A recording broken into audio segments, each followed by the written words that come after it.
If you're anything like me, after a hard day of work, you like to head on down to the 99-cent store. Maybe grab yourself a candy bar or a new pair of socks. You slap your Washington on the table and expect your penny back. But these days, there are people who don't want you to get that penny back. People who think the business would be better off keeping that penny. They probably know how to spend it better than you would anyway. Pennies cost too much to make or simply aren't worth the hassle. Now, I may be a simple man, but I don't think counting by ones is all that difficult. I work hard for my money, and I should be able to keep it, every single cent. A penny saved is a penny earned. Not paid for by Americans for Common Sense.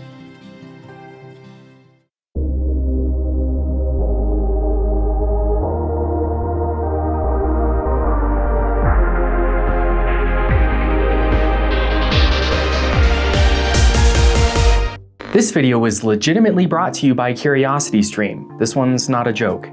Most every politician, when asked about campaign finance reform, will agree that it's a problem and we should do something about it, usually to the sound of roaring applause. It's one of those things like supporting the troops. Regardless of what side you're on, everyone claps. Because everyone wants that. We all know that money in politics is a big problem, but I'm not sure we all understand how. That was the attitude I had when I started making this video. I want money out of politics. I started making this video with that end goal in mind, and now that I've made the video, I still want money out of politics. I'm just not sure how, or even why. In order to figure out how we got where we are, we need to look to the past. And most discussions about campaign finance start with the Citizens United decision in 2010. On Twitter, I asked you to describe the Citizens United ruling in your own words, and even after 100 different answers, I'm sorry to tell you that nobody got it 100% correct, and most people were way off. Don't worry, before making this video, I would have said the exact same things you did. Like how the Citizens United case declared corporations to be people, money to be a form of speech, allowed unlimited campaign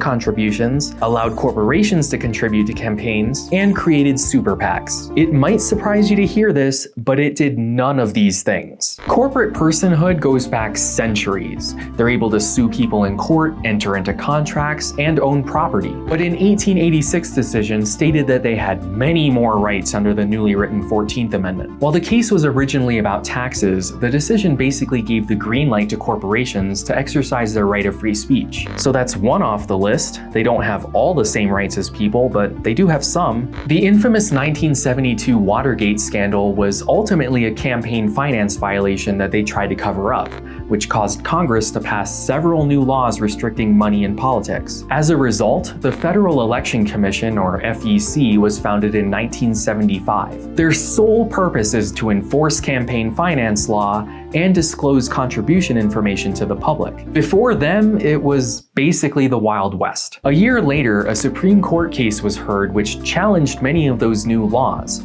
most notably campaign contribution limits. We all have the right to free speech, including corporations. But the court also ruled that we have the unlimited ability to use money to amplify or enhance our own speech should we choose to. Not to give unlimited amounts to candidates. That was and is still against the law. But under the First Amendment, there's nothing stopping you from buying a megaphone or having flyers printed up or running ads on TV to get your message out, whether it's political or not. Money itself isn't speech, but it runs parallel to speech. That's another 2 decisions falsely attributed to the Citizens United decision. Not only did this older case state that using money to enhance speech is legal, but limiting that ability is unconstitutional. Though things get a little tricky because of the word contribution. When it comes to campaign finance, a contribution is anything of value given to a candidate to influence an election. Saying things on your own, separate from the campaign, isn't necessarily a campaign contribution. So here you are, an individual, not a politician or a CEO, just a regular person with a regular boring job. You have the ability to speak freely, and if you have the money to do so, you can run advertisements on TV saying basically whatever you want within various laws. We'll contrast this with a corporation. who can also speak freely and run advertisements, which they do all the time. Now let's say someone just like you wants to run for federal office. They could pay for their own advertisements, but they can't afford it. You like the positions they hold and you want to help them by giving them some money. This is a campaign contribution and it has to be reported to the FEC and is limited to $2,800 per election, though this number is tied to inflation and changes every 2 years. This is known as hard money, and most people don't have a problem with this. This is the system working as intended. If people have a problem with it, it's usually the limit. They wish they could give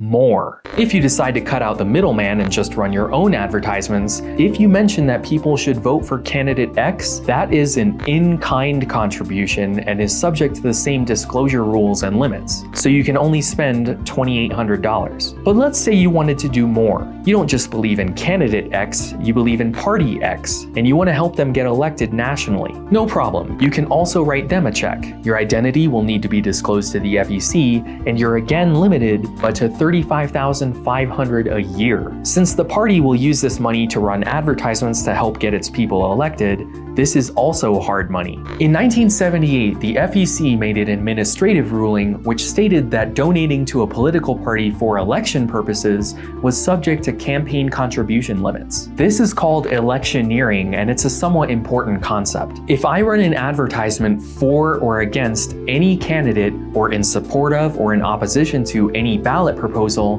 that's electioneering. President Abraham Lincoln, perhaps our greatest American president. He freed the slaves, preserved the Union, and lost his life because of it. But there are those who would see his memory erased. They would remove the daily reminder of what this president did from your very own pocket. Vote no on Order 66 and keep the penny, not paid for by the 407 Year Society. That's not illegal. You are allowed to electioneer under the First Amendment, but you have to follow the rules. If you wanted to donate to a political party just because, out of the kindness of your heart, as long as they don't use it for electioneering, the sky's the limit. You can donate to a political party for electioneering purposes with a limit, or for party building activities with no limit. This is called soft money, and it is completely legal. This is where most people start to raise an eyebrow. So let's bypass the party. You and a bunch of your neighbors get together to help the candidate you support get elected. An honest, grassroots effort. Citizens for candidate X. You pool your money and start running advertisements. A quick note here, I keep saying running advertisements, and you're probably picturing TV commercials, which is definitely part of it. But it's also literally everything else. Did you have t-shirts made, lawn signs, postcards, YouTube videos? All of that counts. Citizens for candidate X, despite being an innocent gathering of citizens, is also a political action committee, or PAC. These aren't just shady groups of rich people trying to steal elections. If you started an anti-litter campaign in your neighborhood, depending on where you live and how much you raised, you could be legally obligated to form a PAC. Generally, if you put all of your money into one pot, it's supposed to be a PAC. There are many different types of PACs. They can be set up by a candidate or party, or associated with a business or industry, or represent a group of people, or be totally issue-focused. What determines whether your money is hard or soft and subject to limits or not is what the PAC does with that money. If they run electioneering ads where they tell you to support or oppose anyone or anything, that's subject to disclosure and limitation. But if you run ads that just vaguely suggest counting by ones is easier, no disclosure, no limitation. Because the PAC isn't giving the candidate anything directly or indirectly, it's not a contribution. It's an independent expenditure. They're just running their own ads over here, completely separately. PACs can coordinate with candidates if they're doing electioneering, telling people who to vote for, but they can't coordinate if they're doing independent expenditures, where they just want to educate people or whatever. As you can probably guess, it's a very fine line. So PACs can run soft money advertisements where they just tell you about an issue without telling you how to vote. If you have enough money, you as an individual can too. You have the right to free speech. Corporations, on the other hand, corporations cannot give campaign contributions to candidates, political parties, or political action committees. They also can't pay for electioneering ads where they tell you how to vote, but they can run ads that say something vague, like Support America's copper and zinc industries, because that's an independent expenditure, not electioneering. People are allowed to get together to form PACs that pool resources and spend money on electioneering and independent expenditures. And it's the electioneering part of the PAC which causes all the trouble. Corporations can't participate, there are limits, and donor information must be disclosed. So what if we made a PAC that only does independent expenditures? Suddenly, there are no rules. People and corporations can donate unlimited amounts of money, and as long as the PAC doesn't participate in electioneering, it's totally legal. These are more commonly known as super PACs, and depending on the type, they don't have to disclose information about their donors to the public, making this dark money. Dark money is just soft money that we don't immediately know the source of. In 1990, there was a Supreme Court case which decided that corporations can give to independent expenditure-only PACs as long as it's from a separate fund, not the general treasury, which slows the process down by what? 2 clicks? This was the unofficial birth of the Super PAC, a political action committee that only does independent expenditures and doesn't participate in electioneering. Officially, they're called Independent Expenditure Only PACs. The 1990 decision didn't allow corporate contributions. Those are still illegal, but it did allow unlimited independent spending. And since people can get together and do that in a PAC, this decision effectively allowed corporations to do the same. So looking at this list now, what did the Citizens United decision actually do? In 2002, the Bipartisan Campaign Reform Act was passed, better known as the McCain-Feingold Act, which established a few rules which changed the way campaigns were financed, though they were mostly minor changes. They increased the amount of hard money you can give to candidates and parties, and tried to limit the amount of soft money they can raise, but only for candidates and parties, not PACs. It's also the reason you hear people saying they approve this message at the end of their ads. I'm Barack Obama, and I approve this message. I'm John McCain, and I approve this message. That way you can tell if the ad is actually from the candidate rather than a PAC or whoever else. But most relevant to us, it barred corporations from participating in electioneering communications in the 30 days leading up to a primary and the 60 days leading up to a general election. It also redefined electioneering as anything even mentioning a candidate. So to visualize this, the McCain-Feingold Act only affected this stream by not allowing them to show ads for 90 days out of every other year, which seems like the opposite of what I would want. When they say that you're not allowed to do it during that 30-60 day window, they're also saying you're totally allowed to do it during the other 275 days of the year. I think I'd rather have it contained to just before the election, but that's just me. In 2008, a PAC known as Citizens United wanted to run ads for their Hillary movie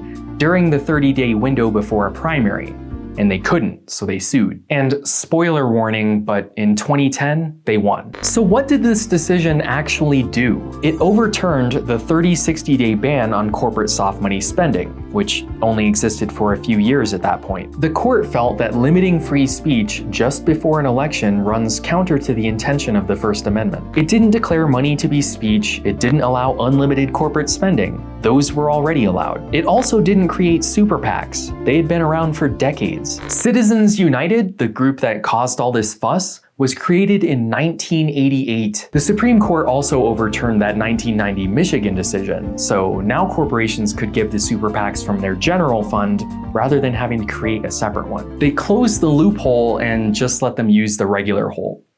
Which honestly they were doing anyway, just one step removed. But perhaps most importantly, while this case didn't really change much in terms of federal elections, its biggest impact was on the states. This decision effectively overturned any state law which limited corporate soft money spending, loosening state election laws to be more in line with federal guidelines, which is to say, very loose. 2 months later, the SpeechNow.org decision effectively extended those same rights to individuals. Now anyone could give unlimited soft money donations. Remember, people could already do these things and had been for decades, but now they'd been given the green light by the Supreme Court. To be fair, historically, the Supreme Court has always come down on the side of more free speech. which is what this is. We just don't like it. Almost everyone agrees that there is too much money in politics.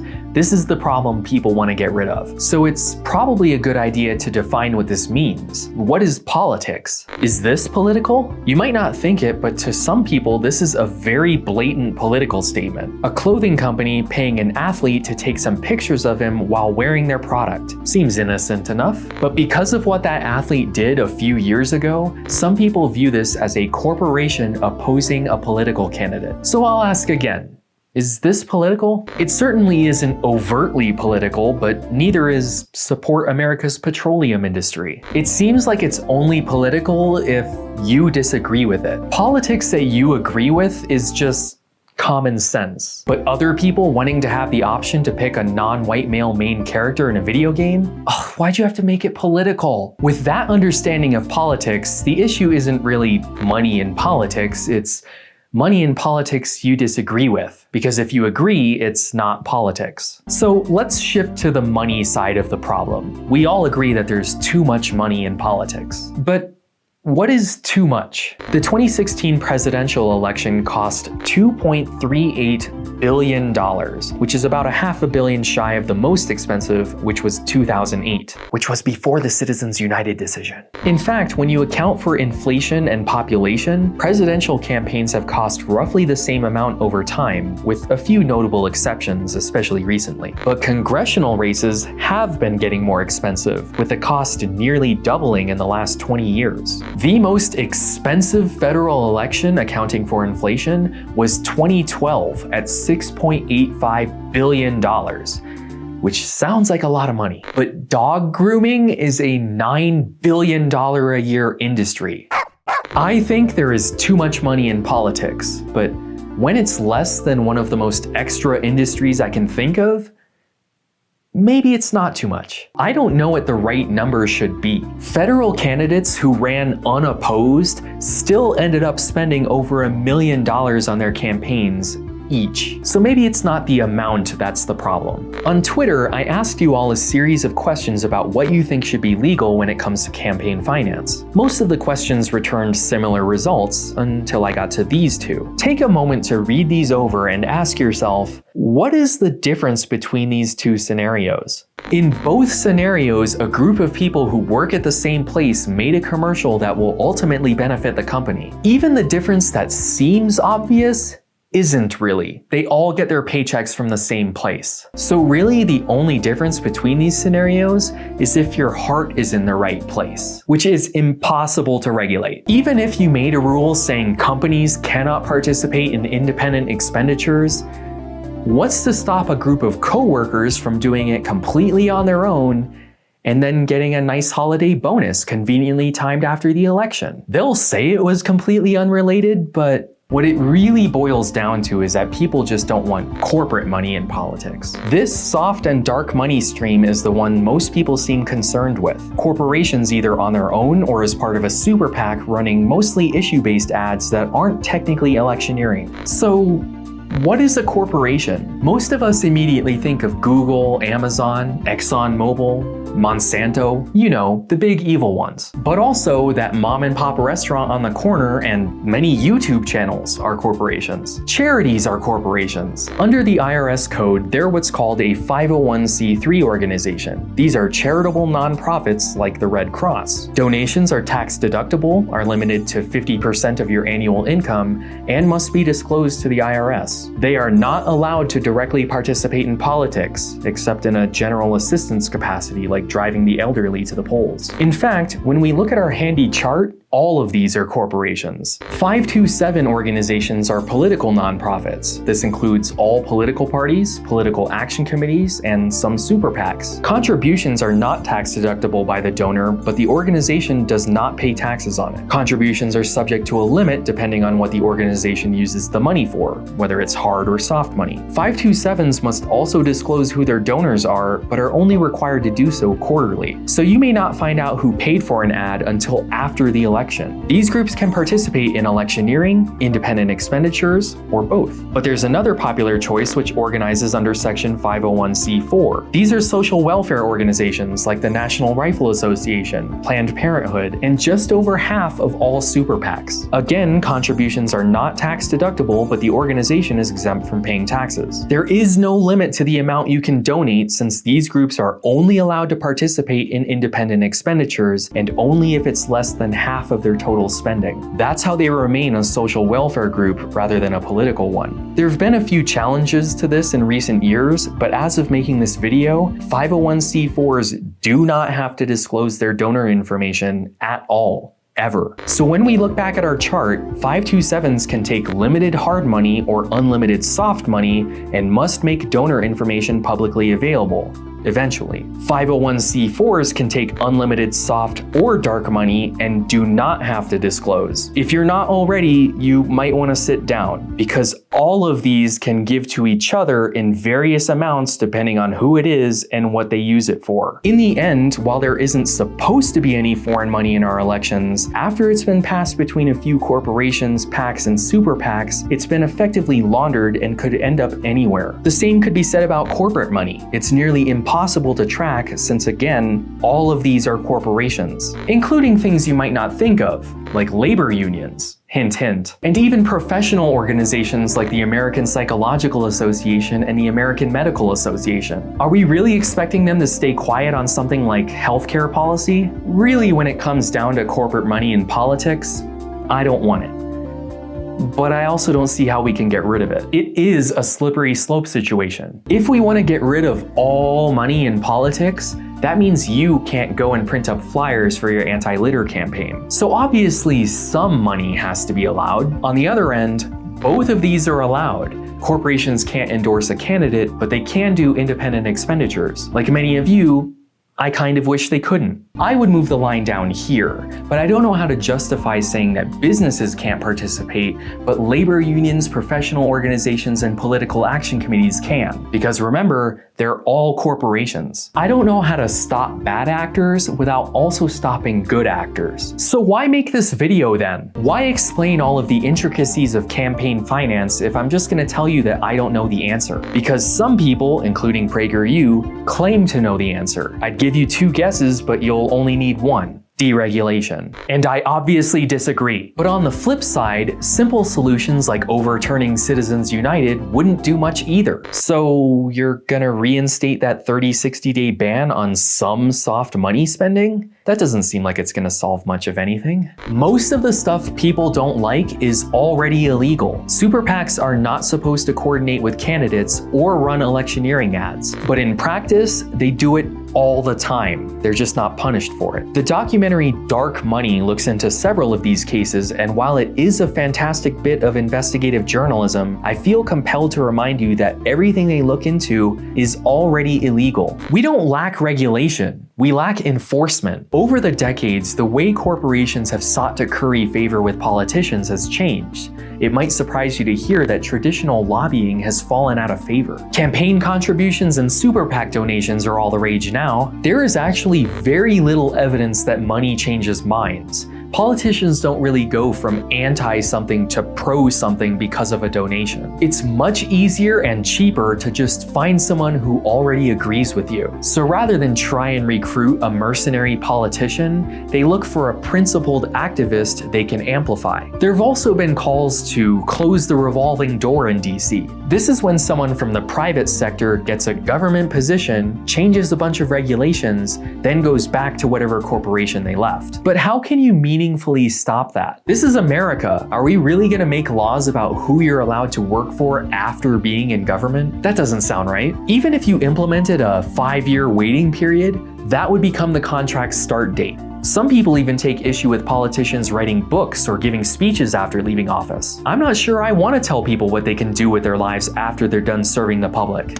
Now, I don't know about you, but after a few hard years of public service, I like to sit back and Watch one of the many great documentaries on CuriosityStream. CuriosityStream is a subscription streaming service that offers over 2,400 documentaries and nonfiction titles from some of the world's best filmmakers that you can access across multiple platforms. They even have a series about money's influence on American history, including an episode specifically about the Watergate scandal. See how one corrupt politician started this entire campaign finance disaster. You can get access to their entire library for as little as $3 a month. Actually, that's not true. They let you keep the penny, like all good Americans should. If you head over to curiositystream.com/knowingbetter and use the promo code knowingbetter, they'll even throw in the first month for free, as well as getting access to Nebula, the new streaming service built by fellow YouTubers to create videos without worrying about pesky limitations or disclosure rules, including several original series like Working Titles, hosted by a different creator each week talking about their favorite TV show opening credits. I heard a rumor that I might be doing one of these in a few months. By joining CuriosityStream and Nebula, you'll also be supporting the channel. With everything I've told you today, I think it's important to remember that none of this money ever actually reaches the politician's pocket. This isn't lobbying or old school bribery. The $6 billion we spent on the last election ended up going to the people who make commercials and lawn signs and campaign staffers and the venues where you hold your rallies, or wine caves, I guess. While we may think that elections cost way too much, that money ends up circulating in the economy, and restricting that is complicated. I want to find a way to keep our elections as ideologically pure as possible, but we can't accept simple solutions like deregulation or overturning a court case because it's much more complicated than that, and now you know better. I just started accepting YouTube memberships. If you'd like to have a snazzy fork next to your name and get access to the newly revamped members-only Discord, hit the join button down below. If you'd like to add your name to this list of soft money donors, head on over to patreon.com/knowingbetter, or for a one-time donation, paypal.me/knowingbetter. Don't forget to coordinate with that subscribe button, check out the merch at knowingbetter.tv, follow me on Twitter and Facebook, and join us on the subreddit.